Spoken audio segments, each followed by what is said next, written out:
ሰላምታችን በያላችሁበት ይድረስ። የተወደዳችሁ የቻናላችን ቤተሰቦች የዕለቱን የረፋድና አዳዲስ የተመረጡ መረጃዎችን እናስደምጣችኋለን። አብይ አህመድ ወታደር ሲያስመርቅ በአማራ ግዛቶች ደግሞ ወታደሩ ሲያልቁሏል። ጎንደር ሻውራ ከተማ በፋኖ ቁጥጥር ስር ገብታለች። በጎጃም ወንበርማ የተደረገውን አስደናቂ ትንቅንቅና የተናበበ የውጊያ መረጃ እንነግራችኋለን። በወሎ ቤተ አማራም የምህረት አዋጁን ባልተጠቀሙ ባንዳዎች ላይ እርምጃ ተወስዷል። አገዛዙ በፋኖ ቤተሰቦች ላይ የወሰደው እርምጃ በህዝቡ ዘንድ ከፍተኛ ቁጣ ቀስቅሷል። ውድ የብላክ ላይን ሚዲያ ቤተሰቦቻችን አብራችሁን ስትቆዩ እነዚህን መረጃዎች በዝርዝር እናሰማችኋለን። ሰናይ ቆይታ። አብይ አህመድ ለዩናይትድ አረብ ኢሚሬትስ ፖለቲካዊ ፍላጎቶችና ጥቅሞች መስዋዕትነት የሆኑ ዘንድ የሰበሰባቸውን ወጣቶችም በሐዋሳ በመረቀበት በትላንትናው ዕለት የቀይ ባህር ዘብነኝ እያለ የሚደነፋበት ተመሳሳይ ቀን ጎንደር ሌላ ተአምር ተደግሟል። አለፋ ሻውራ ላይ ድንቅ ተጋድሎ ሲያደርግ የዋለው የአማራ ፋኖ ብሔራዊ ንቅናቄ በላይ ዘለቀ እዝ የሁለተኛ መይሳው ካሳ ኮር አለፋ ሻውራ የሰፈረውን አወራሪ ኃይል ደምስሰውታል። በሻውራ ተጋድሎ 2 ዲሽቃ፣ 3 ብሬን፣ 1 ስናይፐር፣ 315 ክላሽንኮቭ ጨምሮ ብዙ ሺህ ተተኳሽ ተማርኳል። የፋኖ ሰራዊት ሻውራ ከተማን ሙሉ በሙሉ ከጠላት ኃይል በማጽዳት ተቆጣጥሮት ይገኛል። የአፋበን ቴዎድሮስ እዝ 109ኛ ኮር 88ኛ ክፍለ ጦር የአርሶ አደርን ሀብት ንብረት ለመዝረፍ ወደ ገጠር ቀበሌዎች በተንቀሳቀሰው የአገዛዙ ሰራዊት ላይ ጥቃት ፈጸመ። መነሻውን ከወንበርማ ወረዳ ሽንዲ ከተማ ያደረገው የአብይ አህመድ አገዛዝ ጨፍጫፊና ዘራፊ ሰራዊት በቡራፈር ቀበሌ እና በዴንድ ቀበሌ አቅጣጫ ወደ ረህጥ ቀበሌ ተንቀሳቅሷል። የጠላት እንቅስቃሴ መረጃ የደረሳቸው 88ኛ ክፍለ ጦር 34ኛ ሻለቃ ወደፊት በመውጣት ደፈጣ በመያዝ ጠላት ላይ መብረቃዊ ጥቃት በመፈጸምና ጠላትን ስቦ በማስገባት ከአምስተኛ ነበልባል ሻለቃ ጋር በመቀናጀት ረህጥ ቀበሌ ላይ በተደረገ የእጅ በእጅ ውጊያ በርካታ የጠላት ኃይል ሙትና ቁስለኛ ማድረግ ተችሏል።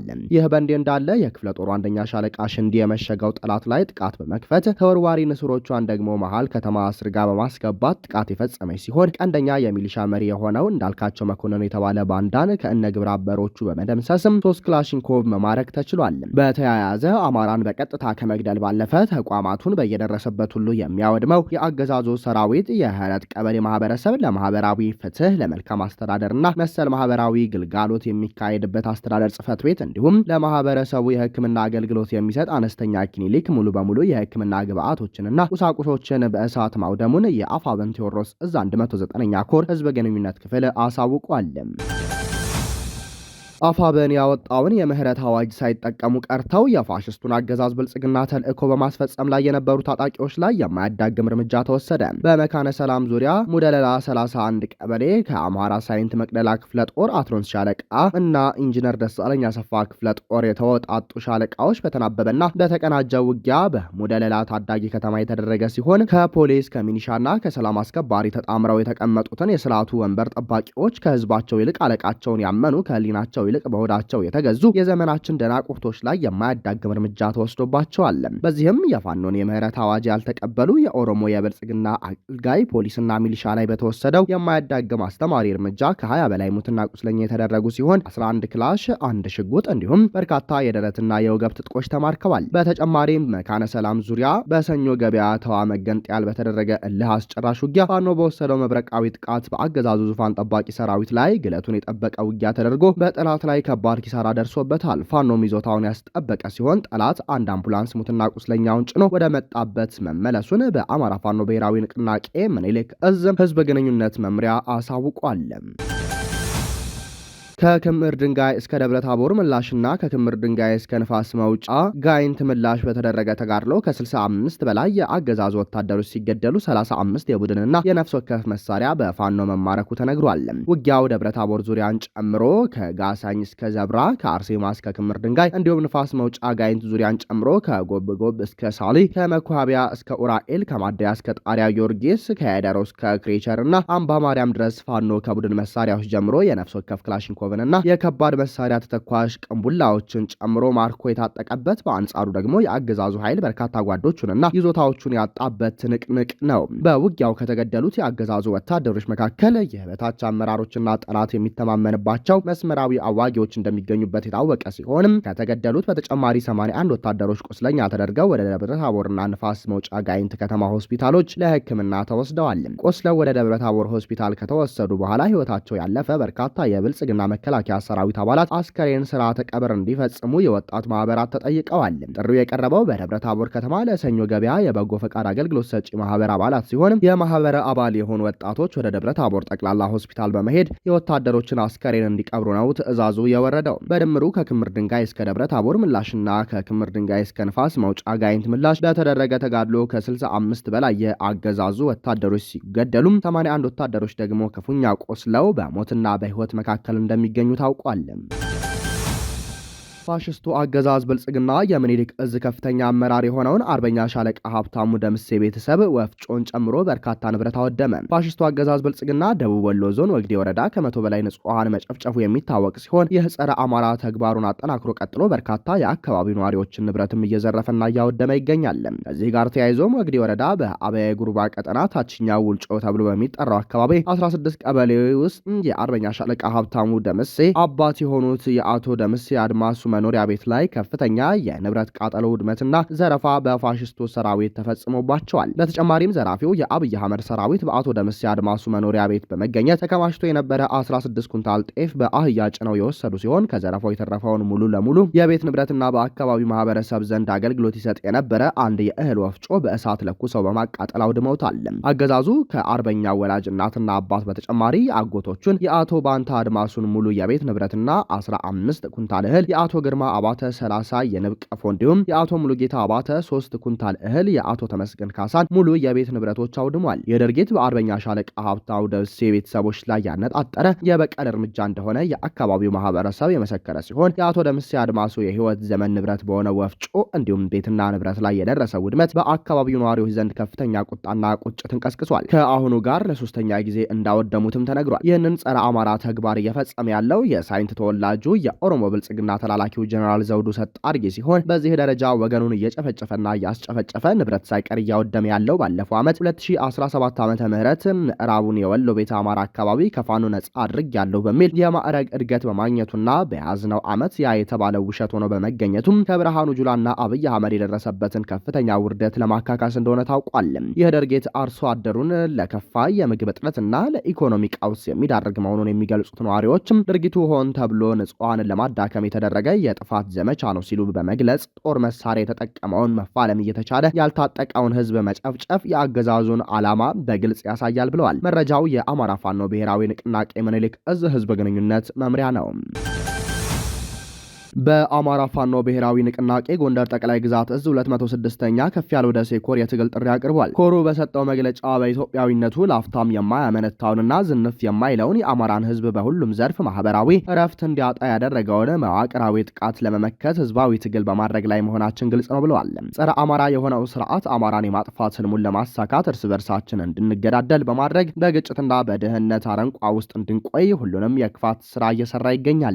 በብርቱ መስዋዕትነት የተገነባውን ልዩ ኃይላችንን ከበተነ በኋላ በአዴናዊነትና የአጎብዳጅነት ልክፍት ውስጥ እንድንቆይ ያልፈነቀሉልን ድንጋይ ያልባጠጡት አቀበት የለም። አማራን በጦርነት ውስጥ ማቆየት ብቻ ሳይሆን እልቂቱን እርስ በርስ በማድረግ በማይደርቅ ጥቁር ደም አዙሪት እንድንማቅቅ ማድረግ ዋና ዓላማቸው እንደሆነ ራሳቸው እየነገሩን እንኳን ልንረዳ አልቻልንም። ድፍን 3 ዓመት ሙሉ ሚሊሻ ወይም አድማ ብተና ከፋኖ ጋር እልቂት ውስጥ ኖረናል። ነገር ግን ሁሉም የአማራ ልጆች ሲሆኑ አንደኛው ለህዝቡ ነጻነት፣ ሌላው ደግሞ ጸረ አማራ ለሆነ አገዛዝ ወንበር ለማስጠበቅ መሆኑ ነው። በሌላ በኩል የሀገር መከላከያ ሰራዊት ተልእኮ ሀገር በውጭ ወራሪ ስትደፈር መጠበቅ ሆኖ እያለ በየቀበሌው እየገባ የአማራን ቤት ማቃጠልና አርሶ አደር መግደል፣ ሴቶችን መድፈር፣ ክምር ማቃጠል ስራዬ ብሎ ከጀመረ 3 ዓመት ሊሞላው ነው። ስለሆነም በሰው ደም ወንበሩን ማጽናት ለፈለገው ስርዓት እርስ በእርስ መገዳደሉ ተገቢ ያለመሆኑን ተረድቶ ወደ ህዝብ መመለስ ብልህነት ነው። የአማራ ፋኖ ብሔራዊ ንቅናቄ አፋብን ባለፉት 15 ቀናቶች የሚቆይ የምህረት አዋጅ ማውጣቱን ተከትሎ ከሁሉም የመንግስት መዋቅር ውስጥ ያሉ ወንድም እህቶቻችን ከዚህ በሰማይ በምድር ትርፍ ለሌለው መገዳደል የሚያስቆም ዘላቂ መፍትሄ ነውና የተቀመጠውን የምህረት አዋጁን ተጠቃሚ በመሆን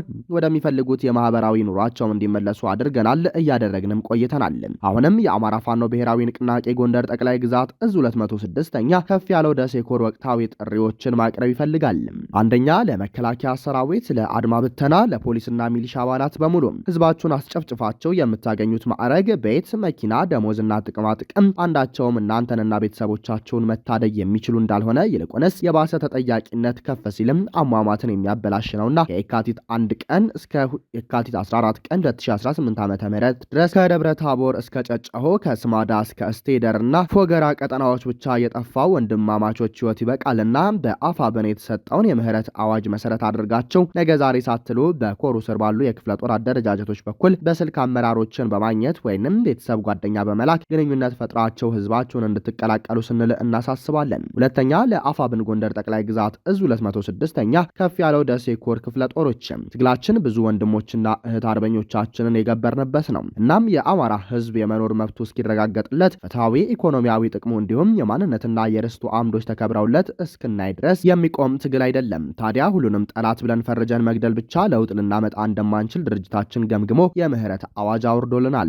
ስለሆነም የሚቀላቀሉን የመከላከያ የአድማ በተና ፖሊስና ሚሊሻ አባላት እንዲሁም በስርዓቱ ውስጥ አገልጋይ የነበሩ አመራሮች የትግሉን ሁለንተናዊ ገጽታ እንዲረዱት በማድረግ መልካም አቀባበል እንድታደርጉላቸው በጥብቅ እናሳስባለን። እስካሁን የቆዩበት መንገድ ፍጹም ስህተት መሆኑን ተረድተው የአማራን ህዝብ ድጋሜ ላለመውጋት ከወንድሞቻቸው ጋርም ላለመገዳደል በማሰብም የሚመጡ ወንድምና እህቶቻችን በፍጹም ፍቅርና ርህራሄ በመቀበል የአዋጁ ውሳኔ ሳይሸራረፍ ከነ ሙሉ ክብራቸው የምህረት ምስክር ወረቀት እያገኙ ወደ ቤተሰብ እንዲቀላቀሉ ማድረግ ይገባል። በሂደት ሁኔታውን በሙሉ እየተረዱ ወደ ትግላችን የሚቀላቀሉ ካሉም ተገቢው ተሃድሶ ተሰጥቷቸው እንዲገቡ ማድረግ ይገባል። በአፈጻጸሙ ላይ ብዥታ ካጋጠማችሁም ኮሩንም ሆነ እዙን ተጨማሪ ማብራሪያ በመጠየቅ ያለምንም እንግልት ማስተናገድ እንደሚገባቸው እናሳስባለን ብሏል። የአማራ ፋኖ ብሔራዊ ንቅናቄ አፋብኃ ጎንደር ጠቅላይ ግዛት እዝ 206ኛ ከፍ ያለው ደሴ ኮር። የአሜሪካና ኢራን ድርድር ዳግም በጄኔቫ ስዊዘርላንድ እንደሚደረግ ኦማን አረጋገጠችም። ውይይቱ ሐሙስ በጄኔቫ እንደሚደረግ ቀን ቢቆረጥለትም አሁንም በሁለቱም ወገኖች በኩል ወታደራዊ ዝግጅቱ ቀጥሏል። የኢራን የውጭ ጉዳይ ሚኒስትር ንግግራችን ኒውክለር ብቻ ይሆናል የሚል ሐሳብ ሰጥተዋል። አሜሪካ ወደ መካከለኛው ምስራቅ ግዙፍ ጦሯን እያንቀሳቀሰች ባለችበት ሰዓት የሚደረግ ድርድር መሆኑን ውጥረት ይቀንሳል የሚል ተስፋም ተጥሎበታል።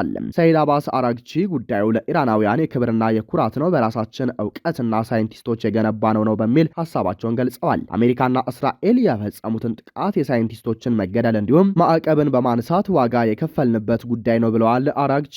በድርድሩ ዋሽንግተን ቴሄራን ስለ ኒውክለር ጦር መሳሪያ ብቻ ሳይሆን ስለ ሚሳኤል ግንባታም እንድትወያይላት ትፈልጋለች። እንደ አዲስ የተጀመረው ድርድር ከዚህ ቀደም በመሳካት ኦማን እንዲሁም በጄኔቫ ስዊዘርላንድ መደረጉ የሚታወስ ነው። ውድ የብላክ ላይን ሚዲያ ቤተሰቦቻችን ለሰዓቱ የነበረን መረጃ ይህንን ይመስላል። ጤና ይስጥልን።